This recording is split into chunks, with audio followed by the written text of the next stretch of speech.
Welcome to YSM news. శిరోజాల సంరక్షణకు ప్రస్తుతం అందరూ ప్రాధాన్యతనిస్తున్నారు. స్త్రీలే కాదు పురుషులు కూడా తమ కురులను అందంగా మార్చుకుంటున్నారు. అయితే అన్ని బాగానే పాటిస్తున్నారు, కానీ హెయిర్ ఆయిల్ విషయంలోనే సరైన జాగ్రత్తలు తీసుకోరు. దీంతో జుట్టు సమస్యలను ఎదుర్కొంటూ ఉంటారు. అలాగే ఈ ఆయిల్ వల్ల చర్మం కూడా జిడ్డుగా మారుతుంది. ఇంకా కొందరు ఎప్పుడు పడితే అప్పుడే హెయిర్ ఆయిల్ను అప్లై చేస్తుంటారు. కానీ హెయిర్ ఆయిల్ విషయంలోనూ జాగ్రత్తలు పాటించాలి. అప్పుడే శిరోజాలు ఆరోగ్యంగా ఉంటాయి. మన జుట్టుకు అన్ని ఆయిల్ సరిపోవు. ఎలాంటి హెయిర్ ఆయిల్ ఎవరికి మేలు చేస్తుంది అన్ని వివరాలు తెలుసుకొని అప్పుడు ఆయిల్ను ఉపయోగించాలి. దీంతో మంచి ఫలితాలు రాబట్టవచ్చని బ్యూటీషియన్లు చెప్తున్నారు. ఇక ఎలాంటి ఆయిల్ను జుట్టుకు వాడితే ఏం జరుగుతుందో ఇప్పుడు తెలుసుకుందాం.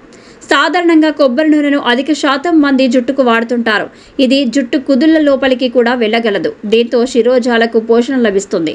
కొబ్బరి నూనెలో anti bacterial, antiviral, anti fungal గుణాలు ఉంటాయి. దీనివల్ల తలలో ఉండే ఇన్ఫెక్షన్లు కూడా తగ్గుతాయి. ఇన్ఫెక్షన్ కారణంగా చుండ్రు సమస్యతో బాధపడేవారు కొబ్బరి నూనెను వాడితే మంచి ఫలితం ఉంటుంది.